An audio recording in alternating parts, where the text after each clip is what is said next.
Phil Balsman is an Eisner and Harvey Award-winning commercial graphic artist whose eye-catching, iconic design sense has garnered him great respect from his peers and consistent praise from his impressive list of clients that include DC Comics, Marvel Comics, Image, Del Rey Books, Random House Publishing, Simon & Schuster, Netflix, along with tons of others.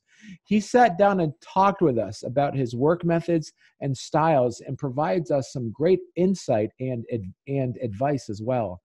For those who are curious about the book design industry or just wanting to learn some good digital art techniques, tune in.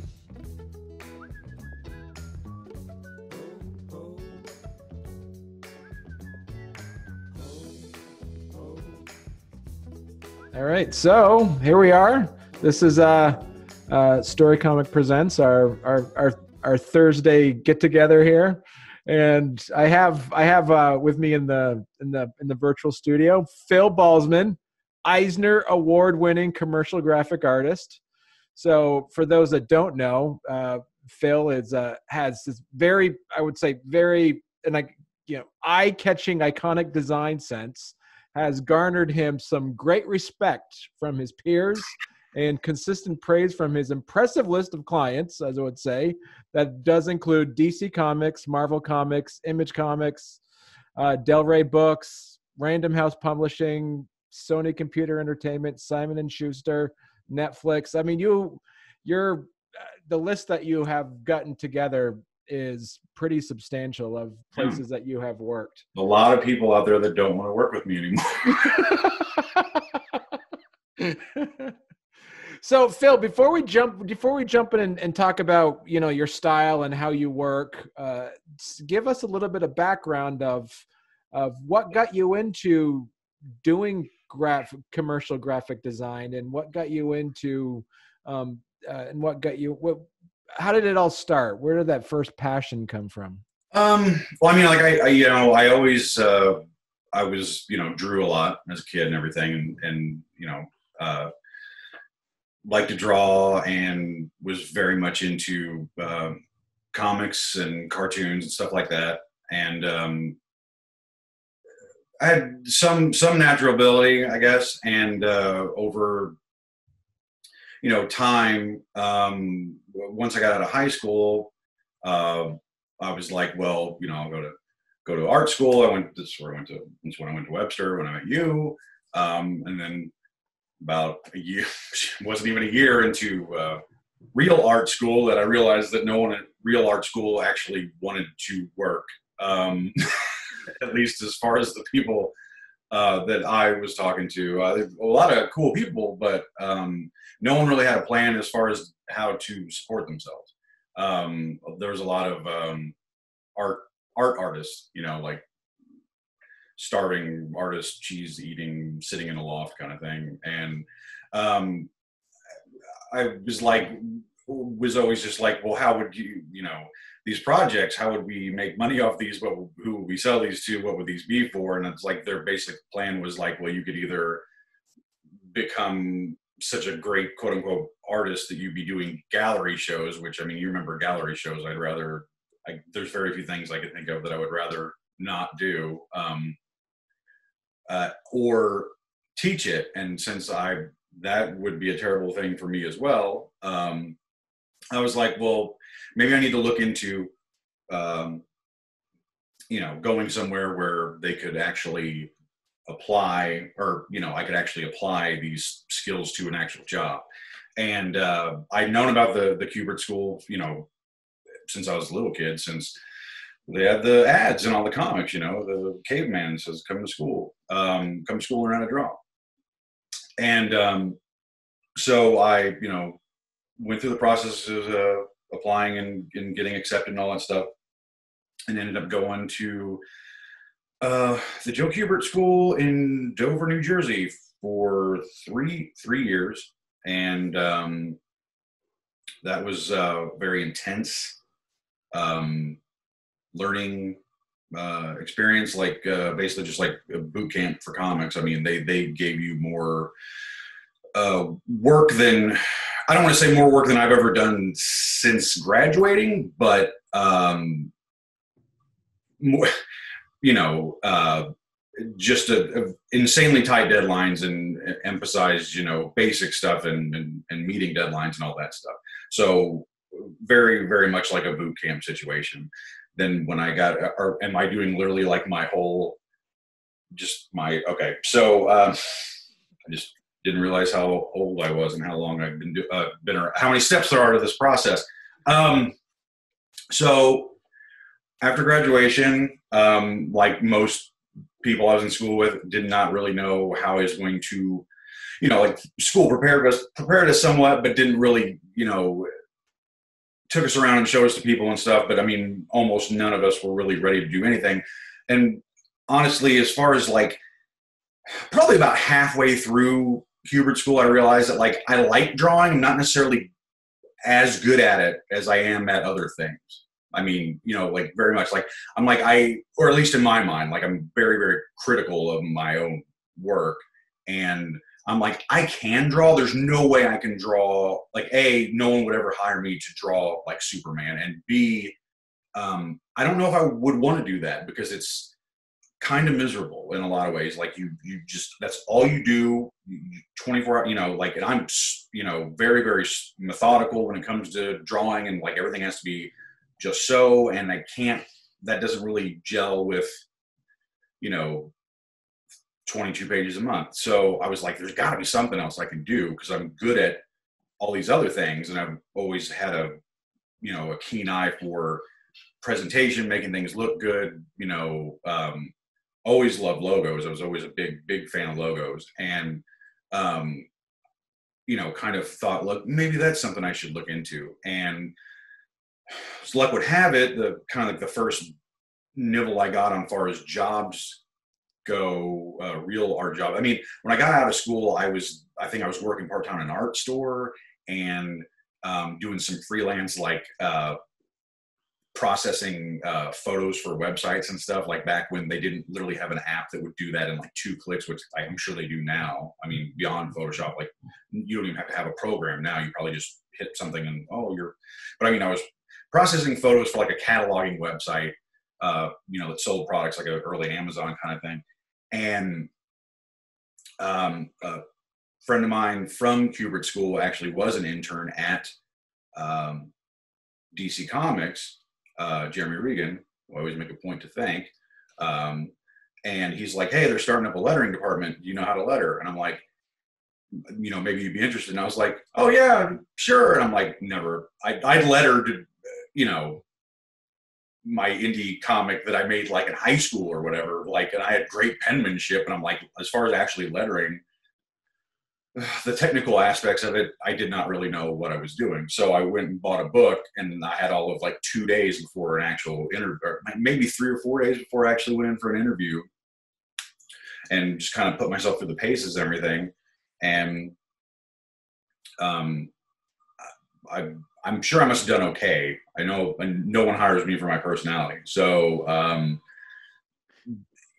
you know, that went pretty well. And so I ended up working in the in-house lettering department at DC from 2003-ish. Yeah, end of 2003 and did that for a little over 4 years, around 4 years. And was great. You know, I got to, you know, in the very beginning, the whole big department was starting, and they didn't really know if we were just a bunch of yahoos or whatever, and if we even knew what we were doing. So most of the stuff we were doing were like the less important books at the time, like a lot of Cartoon Network stuff, a lot of Scooby-Doo stuff, which, you know, people were always, it sucks to get Scooby-Doo because they talk nonstop. It just, so it was a lot of work.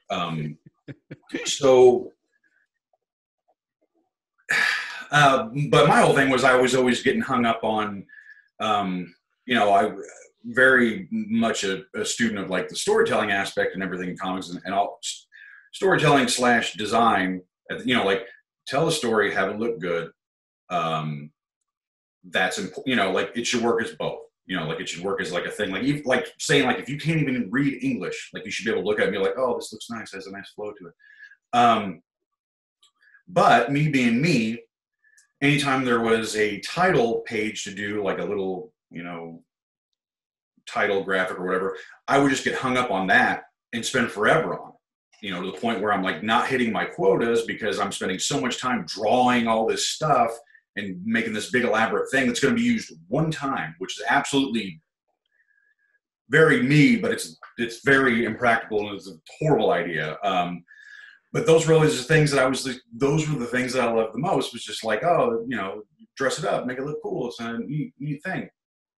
So that was really what I was into. And like, granted, there's kind of like a weird not really catch-22, but when you were on staff at DC, you couldn't be hired freelance to design logos for because the powers that be felt like that was too close to your day job. Like you could be hired on a freelance basis to do something that was very different from your job, but something that's a little too close to your job, they're like, it's kind of a conflict of interest.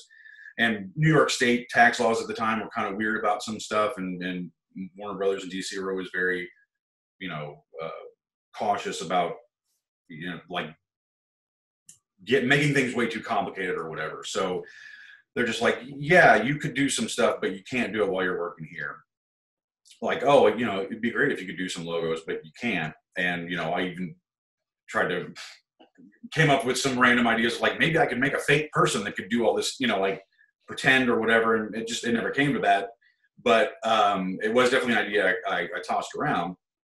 And then about 2007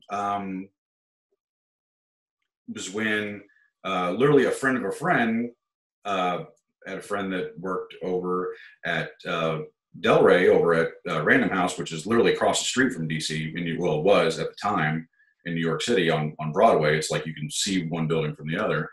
And they're like, well, friend has a guy that's art director of the manga department over at Random House. And he's looking for someone to basically do cover designs and logo designs for the entire line, which I didn't even know how many books that was at the time. And, I thought you'd be a good fit. So I gave him your info. So they're probably going to call you. And I was like, okay, I've done this one thing. And I was totally happy.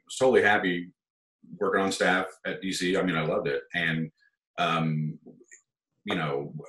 as far as being in my early to mid 20s and having a plan, that my plan was to keep doing what I was doing.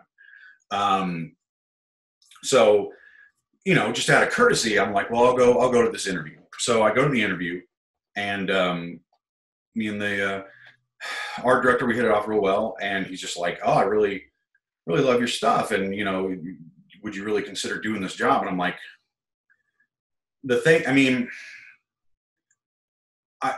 should say I can't always advise that this is the best way to go about things, but in a job hiring situation, I should say. But I was like, I knew how to do Photoshop and Illustrator. That was it. Like I could draw and manipulate things, and I could letter, but that was it. I had my knowledge of production and layout and all that stuff was literally like PageMaker from like 1996, right? Like, I'm not kidding you. Like I learned how to do printing stuff on like emulsion plates and stuff, like stuff that was outdated when I learned it, because being in the Midwest, your technology is very far behind everybody else. So like I learned how to do things the old fashioned, like, and I'm like, should I tell them I literally am not qualified for this job? Like technically I do not, like in design, I'm like, I have opened it. Like I know I have a copy, but I don't, it was like, and Quark, like, ugh, like I would touch that and just, it was terrible. And, it was not an intuitive program. And I'm just like, well, I am interested, or, but, I don't really know the technical stuff, as far as like laying stuff out. And they're like, oh, that stuff's easy. Like anyone can learn that. Like the important stuff is, the actual skill to make the things that I can't teach you. The things that I can teach you are real easy, and you'll pick them up real fast if you want to. And, backpedal just a little bit. They were offering me much more money, like about 3 times as much money as what I was currently making. And what sounded like about half as much stress, because, DC doing weekly books is very numbers oriented. You got to get X amount of books done or X amount of pages done every day. And I was always struggling with that because everything had to be perfect, and which slows you down. So I was just like, I didn't really want to, but I was like, then again, this is the kind of thing that happens, and it's an opportunity. And if I don't do anything, I know what's going to happen, what's going on right now, which is fine. But I would work hard all day and then be like, not really able to pay my bills. Living in New York City was very tough, and okay, fine, I'll give it a shot. So I went over to Random House, 2007, and worked in the office there for Del Rey Manga, and did a lot of design stuff. And that was I learned everything, or not everything, but a good chunk of stuff I just learned doing it. If I didn't know, I would ask somebody, but it was just like, it felt kind of weird to be like, all of a sudden you're the main guy doing this thing, and there's like very basic stuff that you don't even know how to do. I used to sit at my desk with InDesign for Dummies, like literally underneath my desk, so you couldn't see me literally flipping through it and referencing stuff, because I did not know how to do stuff. And my office was like in this big open public room where like tons of people were walking in and out using photocopier and all this other stuff, and it's just like, oh, that's the new guy, and he's the manga guy, which he doesn't look like him. I don't know. And then, oh, I guess he knows what he's doing. And it's like, meanwhile, I'm just like staring at this book in my lap because I did not know what I was doing. But I don't know, just generally off-putting. People didn't ask me a lot of questions, so that's good. But got going with that. That went pretty well. Was going well, and I was enjoying it, and it was neat. All of a sudden, you're from being like, just a part of the process to being like, well, you're in charge of how this thing is seen and how it's sold. And so you get into learning about like marketing and what catches people's eyes and what draws attention to things and that whole thing. And, even though it's like, I've never been a particularly, I enjoyed some of the imported anime, as Japanimation, as we called it back in the 80s.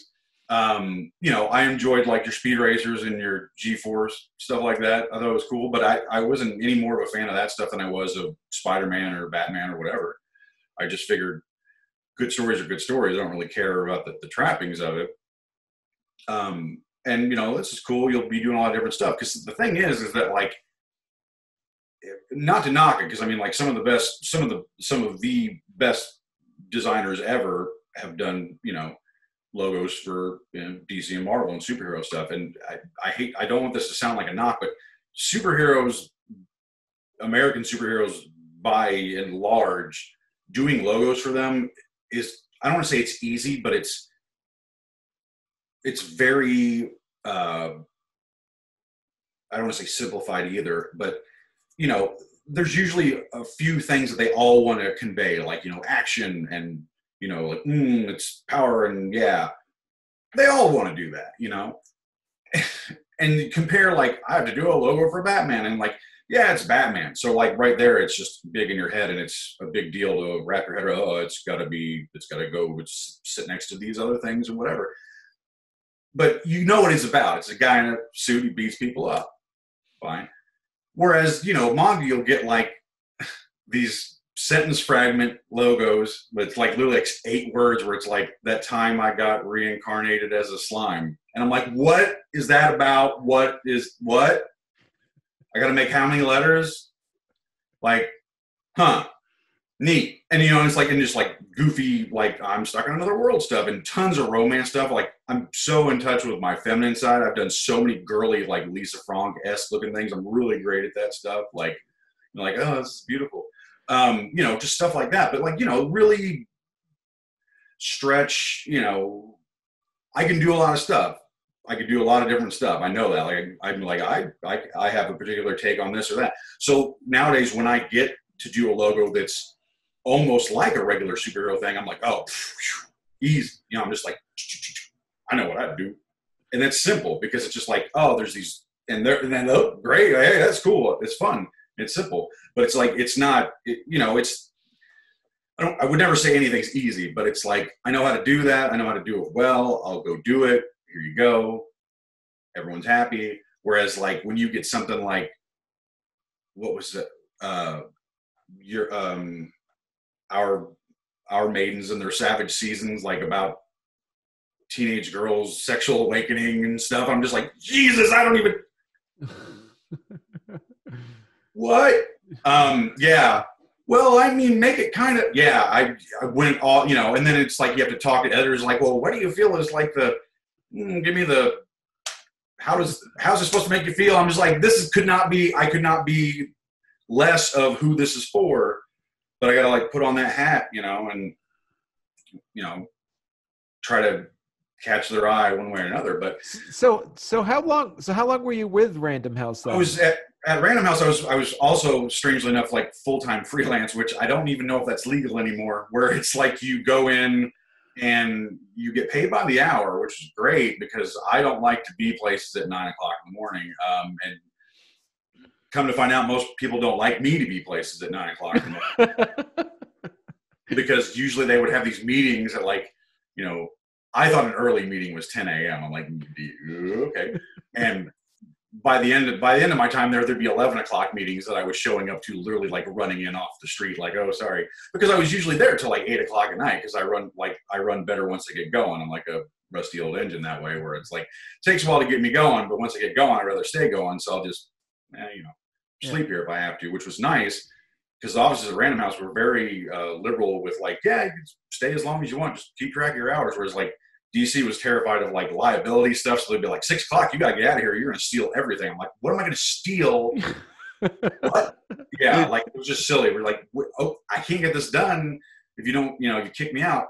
But no, Random House was very much just like, yeah, because they had security guards there all 24 hours a day. It's not like, what am I gonna walk out the front door with a bunch of stuff? It's like, no. Right. So I was there for about 4 years, and I was full-time freelance. And so basically just like you got paid by the hour, and they couldn't, technically I worked for the company staffing agency, which was kind of weird, but it was nice because I still got health insurance and stuff, which was kind of cool.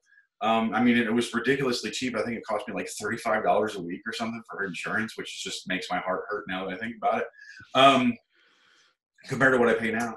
And I did that for about 4 years, and see the thing, how these manga coming over to the States, there's a lot of, I don't want to say legal stuff, but I mean, it's licensed stuff. It's like you have a Western company that licensed that property from the Japanese company. And so you have like an agreement, and that agreement lasts X amount of years. And at that point, I think Del Rey had been, I don't know, they were around for a few years before I got there, because there was tons of stuff that I inherited that was not what I would have done. And I was just like, I wish I could change this. And some of these books were on like volume 30, and they went to volume 60, and I had to live with I had to live with what I thought was not a great design forever, but that was fine because I don't think we were even, my name wasn't on it at the time, so no one knew anyway. But so the contracts were up because their main licensor was Kodansha Comics in Japan, which is, I think by volume or revenue, I don't know, the biggest publisher in Japan. I think revenue, but don't quote me on that. Not that anyone cares.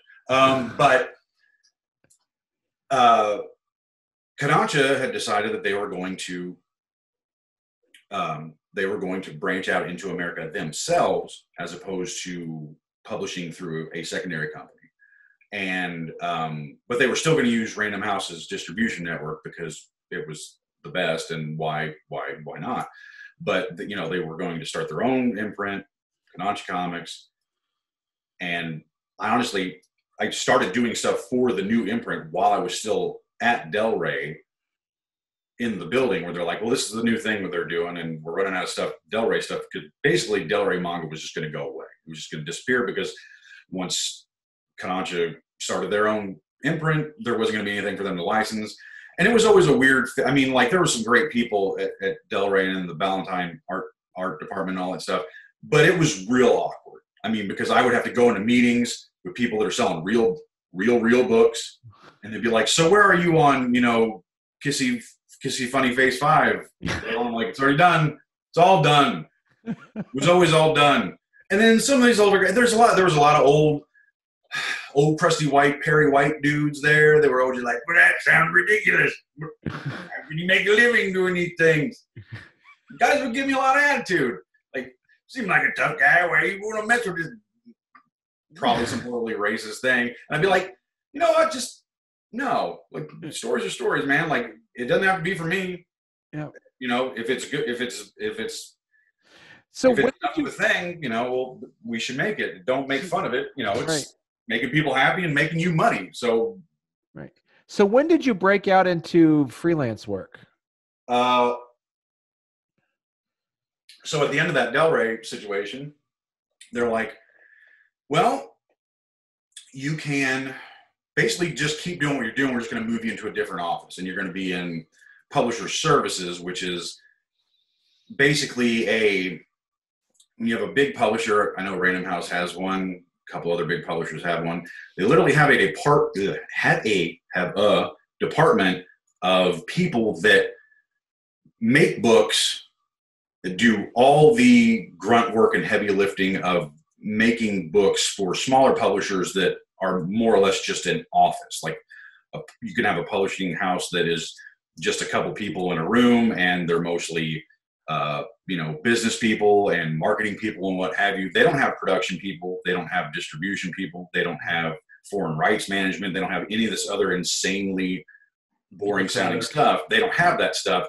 You can literally go to Random House Publisher Services and pay them a fee, and they'll do all these things for you. You literally just hand them a book, and they make it. They, cost you X amount of money or cost you X amount of, I believe this is how it works. But anyway, we'll put you in that department because they're going to put together a team of people in that department to make these books for Kodansha. So basically just be what you're doing now. You're just going to be in a different room, and you'll probably have a different office. Well, you will have a different office. You'll probably be somewhere on a different floor or something. Because at the time there was, I don't remember how many, 60 floors in that building. I don't remember. It was crazy, huge. But I also did not know if this was going to pan out or not. And I looked at it as like, I really didn't want to go freelance. I was terrified of the prospect of all of a sudden having to do all my own, so much paperwork, business stuff. I didn't want to mess with it. I like just going in, doing the job, get my money, go home, and whatever. But I was also like, eventually I'm going to feel like that's too constricting, and I could do more if I didn't have to spend. And I live relatively close to Midtown. It only takes me like half an hour to get there, but like, you don't know what an hour a day on the subway does to your desire to do things. It really sucks your will to live a little bit. And I'd be like, oh, it'd be great if I could get so much more done if I could work more hours, and I could, and I would definitely probably make more money because I wouldn't be getting paid by the hour. I'd be getting paid by the book. And I'm like, I'm never going to have a better opportunity than what you would basically call a captive audience, where it's just like, well, you're already handling this stuff for them. They want you to do it. You already have all these titles that are assigned to you. If you just go freelance now, you're going to have stuff to do. And I'm like, I'm never going to have a better opportunity to do it, even though I don't really want to. Because and I knew it was coming. Like, I knew that contract was running out, and I knew for 6 months before I went freelance that I was going freelance, and I was terrified. I was just like, I'd have night sweats, and just, I'm going to have to do my own taxes, just losing it, just like numbers and, all these things I just never wanted to deal with. But I was just like, well, you're just going to suck it up. If you want to do more, you got to be more. So let's go. And so did that, and it was kind of rocky at first. Some things were better, some things were worse, but that was 2010 when I went freelance completely, like sole proprietor. So what was it like? Was it like one of those Jerry Maguire moment where you'd like grab clients and walked out the door? How did that process? Well, it was more like the clients were offered to me, and I didn't have to yell at anybody. It wasn't like acrimonious at all. It was very much it was like, your contract is ending. or more or less like, you know, they're like, well, and they even said like, well, you can stick around here. We'll find stuff for you to do. I'm like, find stuff for me to do. That sounds, no. Because I mean, the one thing that was cool is that when I was there was like, yeah, I was handling all this manga and stuff in the Del Rey department, but I was also getting to do like licensed stuff, like video game stuff. Like that's actually where like a lot of like the Sony stuff comes from. I did like some Metal Gear books and some other things like that, and those things were cool, but they were also still like, you know, there's I mean things like that are licensed. There's like almost no freedom. It's just more like, how can you interpret, you know, that particular property? How can you find a way to make their assets just appealing? You can't really change anything, you know, and that's the, you know, like, because I would work with like, you know, Hasbro and do like Transformers and G.I. Joe stuff. I did a bunch of that stuff, and it's just like, it's cool and I love those things, but you know, they have a look and you got to stick with it. It's not real creative. It's more, you know, technical, just like trying to come up with something somewhat interesting way to present a thing you're already familiar with. And, you know, I was like, the writing on the walls, to me at least, was just like, finding a way to keep me busy, number one, is not good, because they're never going to have enough stuff to justify me being there. And I'm like, I might make 6 months of that, and then eventually they'll be like, you just get out of here, and then we'll just send you some stuff, because there's no point in you coming in. You know, and I'm just like, I'd rather have, I'll take all the big stuff behind door number one now. And, right. And I, you know, still did a lot of that extra stuff that they wanted me to stick around for from time to time. Still did a lot of that on the side for the first couple of years. But yeah, no, it was nothing like that. I mean, it was very much just like, it was understood that this was happening.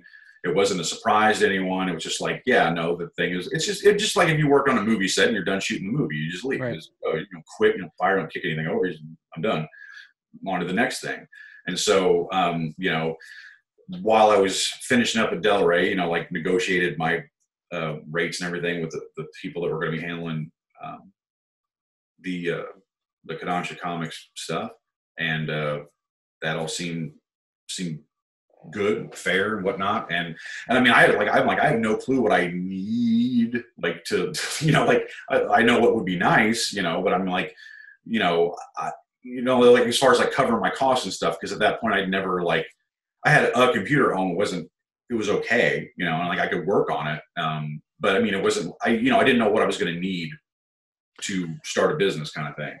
And so that was 2010. And I worked as a sole proprietor for, you know, which is basically just doing business as kind of thing, where you're just a single person business. And I did that for, I think, the first couple years.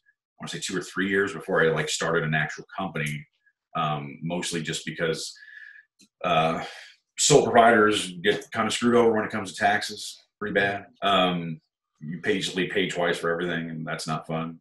So you created an LLC. Is that yeah, Odin Star Industries? Yeah, that's Odin Star Industries, which was just like, I want to come up with a name that doesn't mean anything, that looks really cool, like I could do a cool design for, and then if it all goes bad, I can walk away from it. Like, It does not have my face on it. It does not say me, Balls Co. or some business. I didn't want to do that. I was just like, I want something, and which, of course, like anything else that you start as a side project, you actually end up like kind of falling in love with the thing and be like, oh, that's beautiful. I love it. I love it. And I like the weird colors for a thing that's, you know, colors you don't see very often, pink and purple. It's different. So talk to us about, Phil, about how you went. So then you went freelance. So the people that are listening or watching, who are interested in going in freelance, what type of advice would you give future freelancers or people wanting to go into freelance graphic design? What are some of the things that you had to learn the hard way that you wish somebody told you? Trying to think what I didn't have to learn the hard way. Honestly, if you can, working in an office in some respect is always going to be helpful, just because once you're out of the office, it's really helpful if you understand what the people you're talking to are going through, like what they're worried about, what the environment's like. Maybe not so much in particular those specific people, but it's always good to understand the technical ins and outs. And that's almost impossible to learn when you're sitting in a room by yourself somewhere. Like, people aren't going to offer the information. They're not going to explain their jobs to you. But if you're in an office or, the production department, really somewhere, you're just going to witness other people doing their jobs. You're just going to see what they're doing. And honestly, like, one of the best things I can tell people is that one of the things that will make you far superior in your job is if you understand how all the people around you in the chain of things, how they do their jobs. Because one of the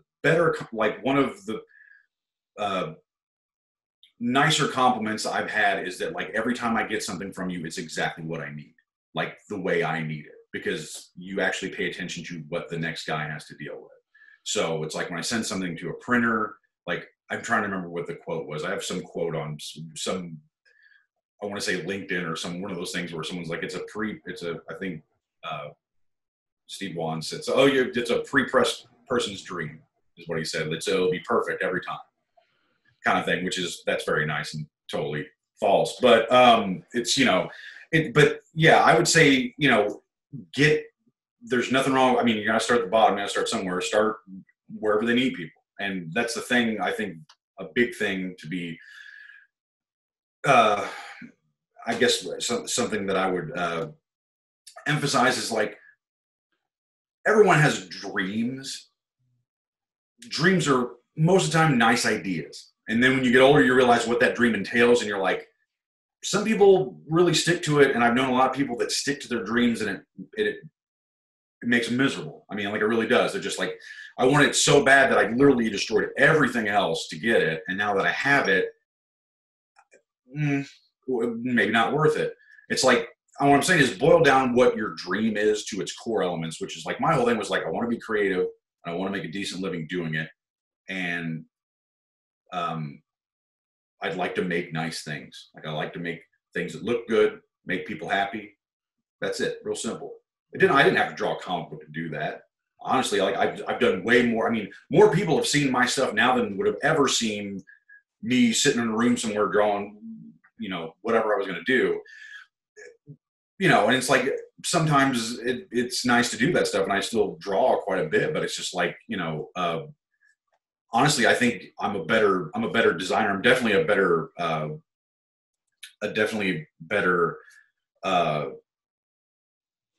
designer and better just overall production ability type person, because I can draw. It's like I have to fake in artwork all the time, because I'll get things that are just flattened out. I'll be like, well, I can ask Japan for a file that doesn't have this flattened on, which they most likely don't have, or I can just take an hour or two and just paint over the top. And that's usually what I end up doing. And most of the time they can't even tell the difference. I'll tell them I did it, but I mean, I have to do that I have to retouch stuff all the time. I mean, and I had a very eye-opening experience in the early days of Del Rey, where there were some girls in various states of improper dress that were okay for the Japanese buying public, that were not great for America, that I had to paint underwear on. I don't know how old these girls were. I had to do that quite a bit. Got really good at, like, ghosting other people's styles and things like that. You learn, but I mean, my general advice would just be, like, pay attention to everything. Someone somewhere always needs something. If you can do that, that's where you should go. Like, go where you're needed, not where you want to go. They're not always the same place, because honestly, there's the very fulfilling feeling when people need you to do what you do, as opposed to, like, I don't want to say it's better than, but an issue with when you're a comics artist or just a general artist, will be like, well, if you don't want to do it, there's some other kid that will. And it's like, that's fine, I guess. And sometimes these kids are really talented, but, you don't ever feel like they need you, and granted, I mean, design's pretty similar. There's always a kid that'll do it for $5, but it'll also look like it, and like, you get what you pay for, and be like, well, I don't know, kind of thing. So, remember we talked yesterday, you mentioned the analogy of moving furniture. Yeah. That's a tough one. That's a very abstract concept, though, for a lot of people to get, which is, the best way I can explain that is, every design, you'll get a brief, it'll tell you we need these certain things. You know, these are the things we're trying to achieve here. We need to see this, we need to see that, we need to get this information across. And there's limitless combinations of how that can be achieved. But the longer you do this, designing and graphic design and stuff, you look at all the parts and you can already, you know, it's like the Matrix thing. You look at it, it's just a bunch of options, like infinite options, and you can already just start picking out the ones that are crap. No. Push those out of the way. It's like a Tony Stark thing with the glowing stuff, computer. No, crap. And you can narrow it down real fast. You don't have to do those things. You can actually see them with your mind's eye and just go, no. Narrow it down and then flesh out a few things if you're not sure. And the longer you do it, the more sure you get about things. Now, it's like you're not always 100% right. You're usually always about 85% right. You can still be wrong. It has happened. I try to write it down because it has happened. But the most important thing is when you are wrong, you tell everyone. You tell everyone that you were wrong, because you don't want to be the guy that says, I'm always right. That guy doesn't exist. If he does, he's a liar. He's stupid. So when I'm wrong, I tell everybody. You know, the moving furniture thing is like, some people have no visual imagination. That's fine, because usually their job doesn't entail that they have one. You know what I'm saying? Like, they close their eyes and they can't imagine like a red car on a green hill with a blue sky and a red bird and, you know, just a bunch of random objects. They can't see it. Or if they can, you know, it looks like, you know, like a Sesame Street version. It's not complicated or whatever. They just can't see it until they see it. And so they don't really know one way or another if you know, they just tell you to do stuff because they want to see it. They're not saying that they think it's a better idea. They just want to see it to see if their idea is right or wrong. And that's tough because it takes time to flesh out your bad ideas. Like it does. I'd be like, that won't work. I can tell you right now why it won't work. Or I could spend this time I would take telling you to show you how it won't work. Both of these are wasting my time, but I would do them because, you know, and I mean, that sounds way worse than I mean it to, but it's very true. I mean, it's just like, because I work with some people that trust me a lot, and I take that trust very, very, very seriously, where I'm just like, and I can understand if it's someone that I haven't worked with a whole bunch. I'm just like, you don't know me, you know, you don't know that I know what I'm talking about. Although, I mean, there's some, you could go on, I think I have a website, you could go and look and see like, well, these are successful things for the most part. But, you know, I've worked with some people that trust me a lot and will just be like, okay, well, you know what you're doing. And which is just like the most, I mean, I seriously, I get like a tear in my eye when someone says like, okay, I trust you. You know what you're doing. Like just tell everyone that. Like, that's nice. I mean, I don't want just to do whatever I want, like at all. I just want you, when I say something's not going to work very well, I'm almost always right about it not working. Like sometimes I'll do something and they'll be like, maybe try this. And then that second thing will be better. And I'll be like, yeah, you were right. That was a good suggestion. But when I come out of the gate, you know, someone has an idea and it's not great, I'm almost always right that it's not a good idea, because I could just go, look, that's bad. And that's fine, because it's not their job. Their job is not to come up with these things. Their job is to find someone to take care of it, which is what I do. Like, my big thing is like, I just like to take care of everything. Like, ask me to do it, I do it, show up, look, it's all done. Thought about everything, took care of everything, even those things you didn't think about, I took care of those things too. There you go. Because one less thing to worry about, because especially editorial, their whole job is just nothing but worries. It's air traffic control and herding cats, and I want to be the person they don't have to worry about. You know, that's fine. But yeah, the moving furniture thing is just like, let me see it like this, let me see it like that, let me see it, you know, moving, what's it look like over here? And I'm like, it'll look like this, but there. But it won't work, because then you'll have a blue thing on top of a blue thing and you can't see it, and yellow on white, not a good idea.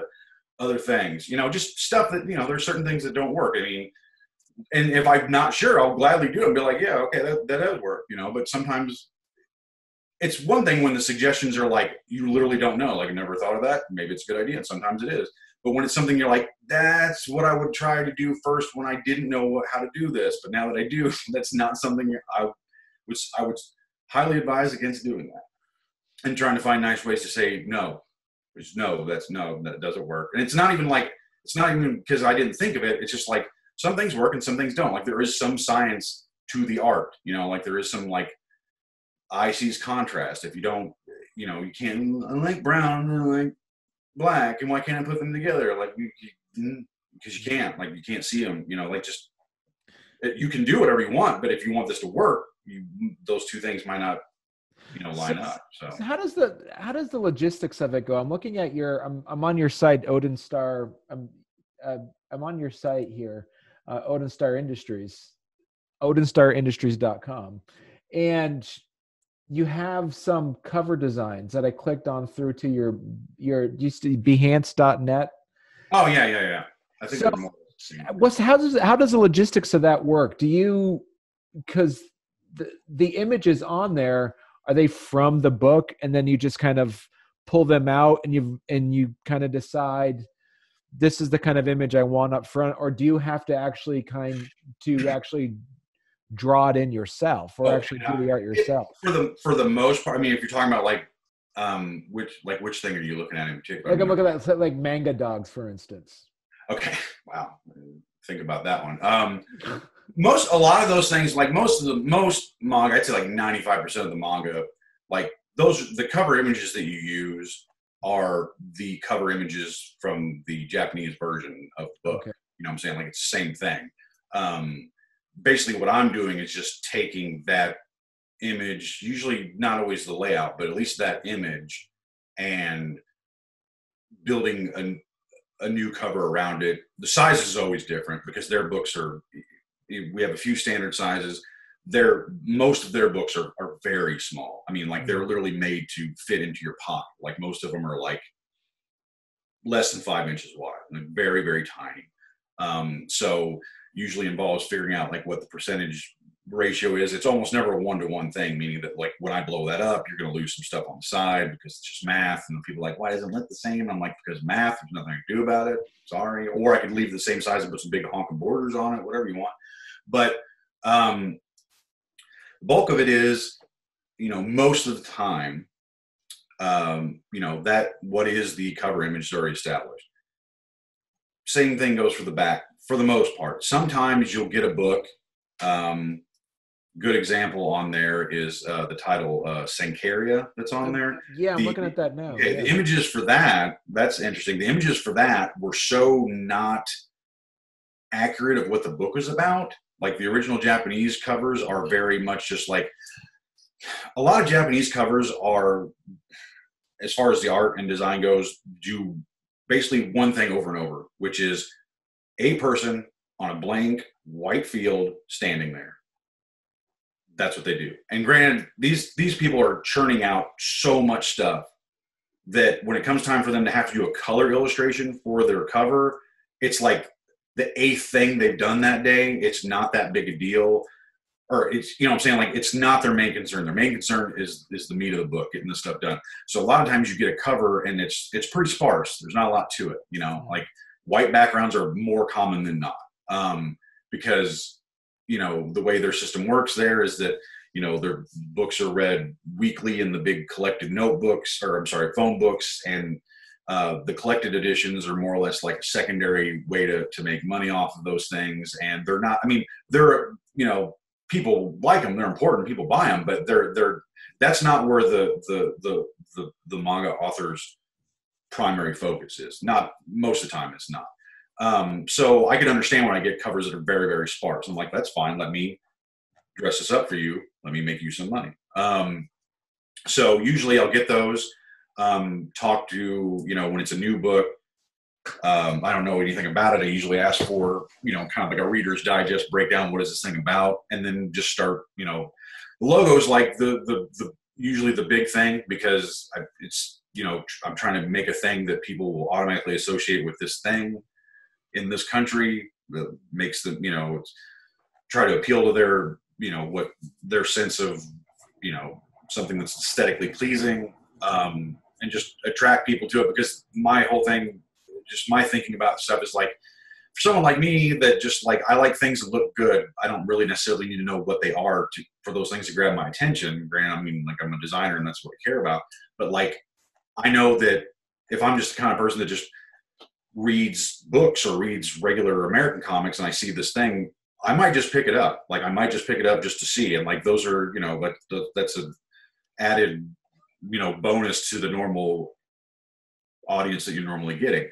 But that Sankaria title, that book is about, from what I remember, basically a girl that is a zombie, and a guy that is basically keeping her alive, almost like a Weekend at Bernie's kind of thing. It's very dark comedy, really messed up. And the cover art for it was just like just the girl just sitting there like white background, nothing, like just nothing going on, just very, very bright color, like pink and blue on every cover, like just very bright colors. And so like the US office was like, we need to come up with something that kind of conveys how messed up this book is. Like, and I mean, it's an interesting thing. What we're going to do. And they're like, well, we can get some, you know, why don't we take some black and white images from the book and just color them? So that's what all the covers of Sankaria were actually colored by my wife. She colored those. And then I built the design around them, gave it that like kind of like Frankenstein-y stitch thing on the back, did the logo and stuff for it, made it look a little more Halloween-esque or what have you, because like the original designs are very like.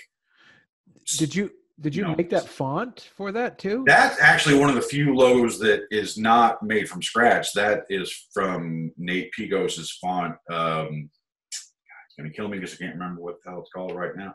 I was literally drawing something that looked very, very similar to that, and it was right around Halloween, the year that came out. And he literally put that font out like the day or two 2 days into me drawing the thing out. And I was just like, well, that's literally perfect. I'm just going to go buy that, because I would feel stupid. Fun, not undead. I can't remember what the hell it's called. Paige, if you're watching this, look up what that font's called. But you know, that one is based on a font. I mean, like I you know, changed quite a bit of stuff about it, but for the most part, it's you know, it's still the font that he built. From the beginning, I mean, I have quite a few fonts, like on my art site fonts, logos on my site that, you know, I'll be like, yeah, that's based off of this font. Because some of those logos were like, had to be done in such an insanely short amount of time. I mean, like I know the Ghost in the Shell standalone complex was like, that came in like crazy late, and all of a sudden they're like, it's going to tie into an anime that's coming over like in a week or something. And it was like, so you like, cool, Ghost, because that was like the first time I'd done anything on a property that I'd ever even heard of out, you know, before start, you know, I was like, I've heard of that. I know what that is. And they're like, oh, so you're a fan? I'm like, I know what it is. I don't know why it's a fan. I'm aware of the property. Like, good, you've got about 3 hours. I'm like, well, good. I'm glad it's not important. It's a big tentpole thing. So, you know, that's, you know, based on a font. It's like, even when something's quote unquote based on a font, I still have to tweak it to the point where it's like, it's not always faster to do it from scratch, but, you know, I just did something that was based on a font because I was asked to do something based on, not, they didn't tell me which font to do, but I was like, fine, I'll use something, because a lot of people think fonts like, oh, it's a font. It's, you know, it's perfect. It's all, you know, it's you know, been measured and weighed and tested, and it's like, no, not at all. It's like, if you open those things up and get into them, like the older they are, some of them are like, they look like a crime scene. They're very messed up, and I spend more time fixing them because, yeah, it works for something that's typed very small on a page, but when you blow it up, all the problems with it just become magnified. So, you know, you can spend a lot of time fixing up a thing and then not even really be able to say you made it from scratch because you did base it off a thing that's already there. But I mean, some people, that's all they do. And I mean, it is faster, but I always hate the idea of when you do a logo for something and you use a font that is associated with something else, like say like the Wolverine font, and they'll be like, oh, you just used the Wolverine font. And it just kind of like tells people subconsciously like, oh, you used a thing that works, but you don't really care that much. I mean, and it's kind of what you're saying. You're like, well, it does the job and it looks good, right? It's like, yeah, but you didn't really care enough to try as hard as you could and come up with a thing that's just that thing. Because that's the thing, is that like if you do something original, well, it's got to be good. If it's not good, it does. Then it's just a bad experiment. But if it is good, then it's the only thing. It belongs to that thing. When you see it, you see that shape. It is that forever. It's like Pac-Man. You know what that looks like in your head immediately. Even people that don't care about that, they know what that looks like. That's how it works. It's like when you get people to think about things without them actually knowing what they're thinking about, recall, that's how it works. And granted, these are not products sold on the scale of those things, but I mean, the idea of the message is still very much the same, which is just like, make something that sticks with people. They don't have to know why. They don't even have to know, as long as they can tell what it is. You know, it looks good, fits the property, all those things. Form, function, fun. Those are the things I used to like to say. But you know, eventually, if it's successful, people look at the shape, and you know how the eye to the brain scenario works.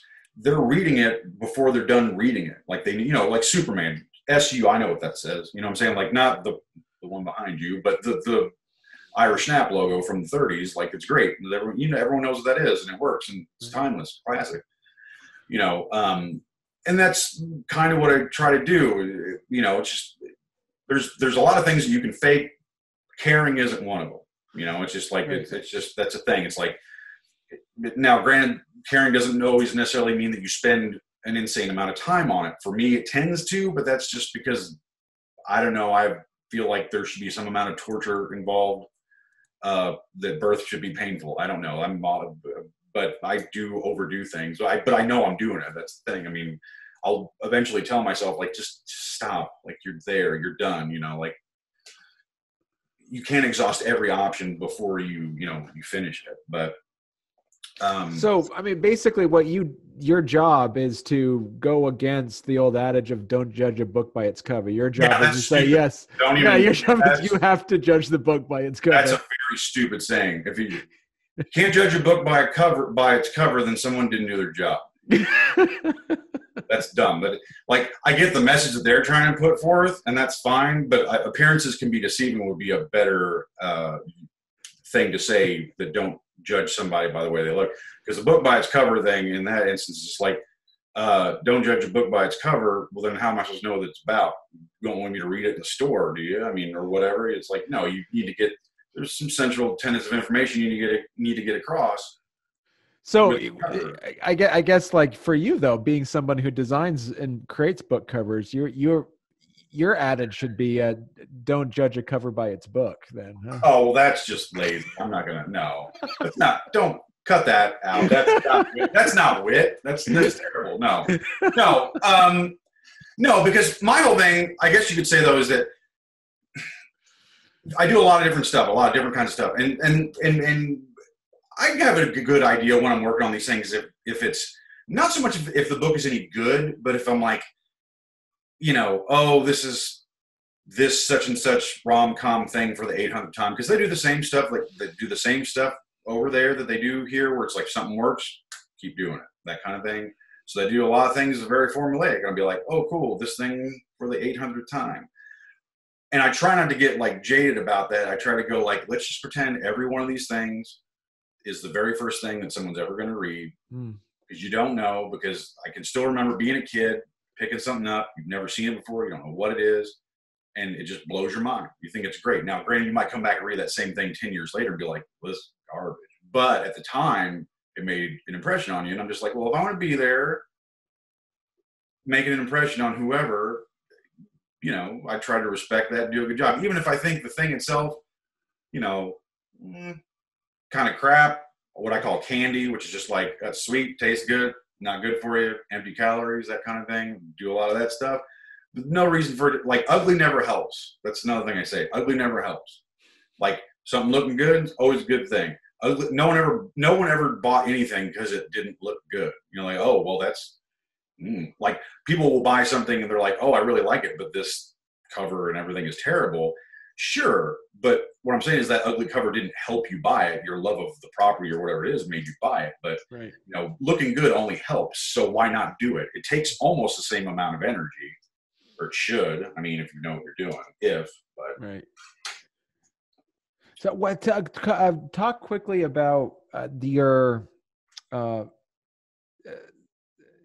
method. Do you use, as you said, you're talking earlier, do you use Photoshop a lot, or do you use a vector-based program like Illustrator, or how do you put? you mean like, well, I mean, when I'm making a cover, I use everything. I mean, Okay. honestly, that changes based on the book itself, how it's put together originally, how much of the original design I'm keeping, how it's done.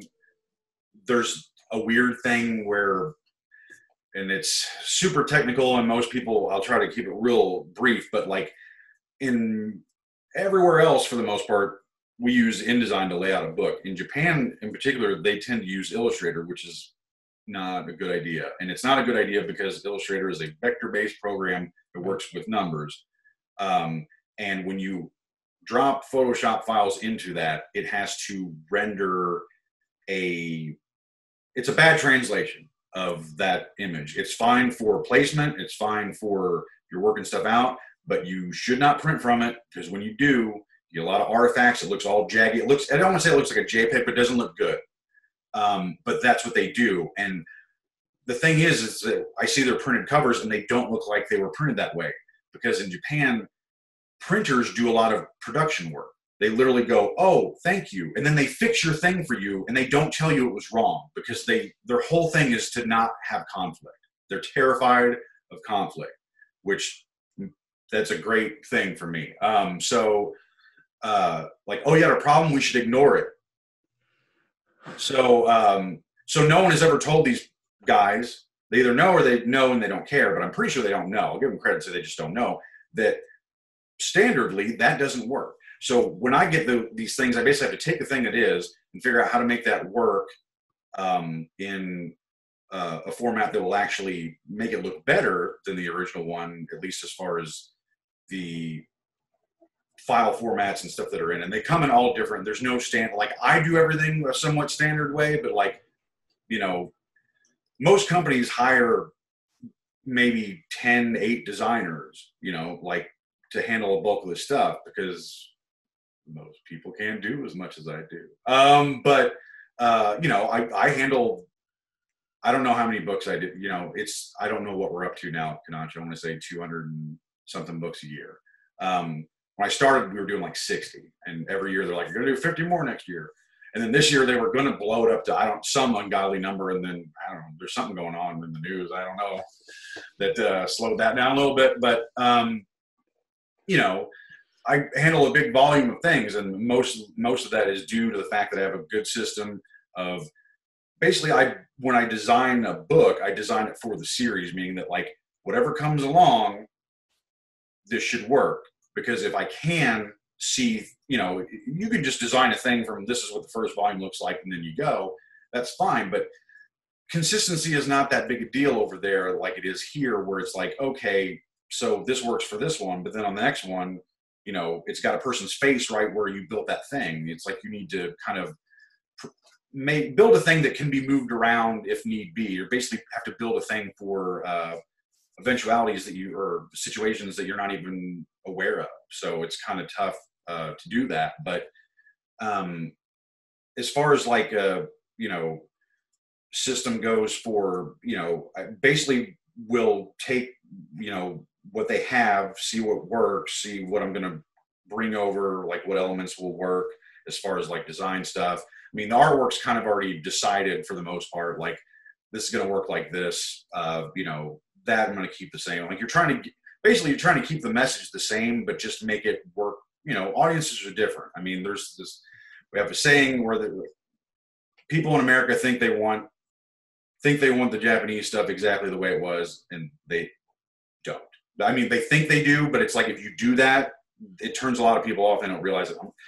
And that's a touchy subject, I know, and I'm not trying to offend anybody, but it's just like, it's more about the message of the law than the word of the law kind of thing. Where it's like, you're trying to get the idea across, but some things, I mean, it's a difficult language to translate. B, a lot of things are cultural and they just don't make sense. It's like, unless you're like a student of the culture, a lot of things just, you know, inside jokes, translations, stuff like that, visual cues. There's literally things that we think are hideous that they think are great. I mean, like just weird combinations of things. It's like they literally see things differently. So it can be tough to kind of walk the line between, you know, being true to the original intent and also making it look good enough that people that aren't already fans of the thing will pick it up, you know. So that's kind of walk in the middle of that. But as far, you know, that's layout stuff. Logo stuff, if I have time, which most of the time I like to hope that I have time, I usually just sit down with a piece of paper and a pencil and just sketch stuff and sketch stuff. Now, sometimes that might result in an idea where it's like, at the point where I've got so much stuff that hasn't been used that a lot of times will be like, that's kind of like this, or kind of like this other thing that never got used. And I might cobble something together from parts of a thing that I already tried to use and didn't, stuff like that. But yeah, there's usually an element of like drawing involved in as far as the design stuff goes, just to get, you know, they're like gesture drawings and life drawing. You just want to get like a general shape. Like, how do I want this to feel? Like that's about as artsy as I get. But I mean, it's just like, you know, what's the gist of this thing? And, you know, and then like when I do the actual logo, it's all vector stuff. I mean, it's now granted, sometimes I'll do a really tight sketch in Photoshop and I'll live trace that just to have a starting point. But live tracing basically meaning like I let Illustrator turn it into a vector element for me, but it's still a computer. It doesn't do a very good job. So it's like, I just let it give me some basic shapes. And even that I'll usually end up drawing over, because I'm just like, if I'm making a thing from scratch, I like to know the foundations are like as solid as possible. Like I literally, like, if you like, I've thought about like printing them out just to show people, like, and I've done a few like hand done versions of them, but they look like the schematics for, like they look like blueprints for like a building. There's numbers and messages and all kinds of things on them, abbreviations that would make sense to absolutely nobody. Like, you know, just there's one, right. Like, I don't even know, you know, I'm looking at something right now where it's like corner point 0572 over. Yeah. Like, and I'm not even a math or a fractions guy. I'm assuming when I look at the thing, I'll know what that means. But like right now off the top of my head, I don't even know what that is. But, you know, I'll write notes to myself. So if I have to come back and change anything, oh, this was this, because there's always some piece of information that you don't leave laying around for yourself. And if I was writing it in an actual book, like each one of these things would have like a giant notebook just full of, you know, like if you're a scientist, you take audio notes. That's probably what I should do, but I wouldn't even want to listen to myself go on about that stuff long enough to get the information. I'd rather just write it down. But yeah, I'll end up doing it like a vector version in Illustrator. And I like to keep, basically a vector version is best because then you can use it for anything. You know, you can put it on a billboard if you have to. You can blow it up as big as you want. It doesn't matter. Whereas, you know, I've done some things early on in my career that had like a lot of distressing and stuff, and you do usually do that in Photoshop. Well, that's fine until you got to blow that thing up, and then you see it like for Comic-Con or something blown up big on a poster, and you're like, oh my god, it looks terrible because someone didn't know, you know, but. Someone didn't know not to do that, but I didn't know not to do it right the first time. It's like you don't know what people are going to do with the things you make, so you better make them good. Make them as foolproof as possible. So at least if it gets messed up when it's out of your hands, you'd be like, well, I did everything I could do. Because it does happen. It happens a lot. You know, it's like it's happened to me several times. I'll be like, I need to get somebody on the phone and let them know they're doing that wrong. And it's like, they don't care. Like if they cared, they would ask you, how do I do it? But they don't. So it's fine. It's, you know, it's whatever. Everyone's doing their best. Yeah, you got some really good snippets of wisdom in there. Your friends Meredith and Fenny and Paige are commenting that you make some really good bumper stickers and or T-shirts and some of the stuff you said. But so Phil, this has been a very filled with a lot of information, this interview, and this has been fantastic. So we went a little bit over an hour. I've been talking too much. That's what happens when I'm working all the time and human exposure. Normally don't say. So tell people, where can people find your work? At www.odinstaurindustries.com. That's my main website. That's got pretty current stuff on it. I usually end up doing an update about twice a year. So I literally am due one right now. I've got a list like literally on my screen right here of stuff that's supposed to go up. I'm trying to get it up this week since I'll probably have a bump from this. As far as people going, I've probably got about, I want to say 20 some odd new things to put up. Like I started going on there and putting on like going a little more in depth about particular projects. Like there's a thing on there about like, I know there's some stuff about the Akira box set. There's some stuff about the Battle Angel Alita box set. A lot of box set stuff, technical stuff, a lot of here's little bits, here's the thing I made for this, just stuff, that if you're interested in that kind of thing, there's a little bit of stuff that, behind the scenes kind of stuff. There's also a lot of, I don't have them in a special section, but the logo section will have a lot of like alternates, like here's what I wanted to do, but they made me do this instead kind of thing. I mean, I try to be as diplomatic as possible about that, but here's what it should have been. Here's what it is, but because those things suck, it happens, but it's just like, oh, it could have been great, but now it's just okay because, whatever reasons, there's politics to go and everything. There's someone always has a reason for why things happen. And sometimes those people are more important than you, and their reason doesn't have to be better than yours. They themselves are just more important than you in the process. So that's what happens. Right. Well, thank you very much. So Phil, this is great. Phil, the Eisner and Harvey award-winning designer and owner of Odin Star Industries. This has been fantastic. Awesome. And I still have a half a page of questions I wanted to ask you that maybe we'll have to come back in. You just me. We'll have you come back. We'll have you come back later. Yeah. All right. Thank you very much. All right. Thanks for having me.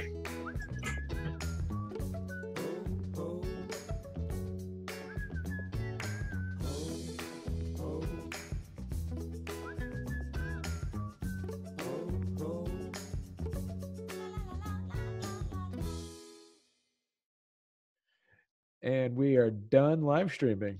Awesome. There you go. Damn, that was fun, man. That was good. That was some good stuff. Was it? I will fucking babble forever if you let me. Like I will just go on. It's ridiculous. I'm like this around the house too. It's awful. I feel so bad for myself.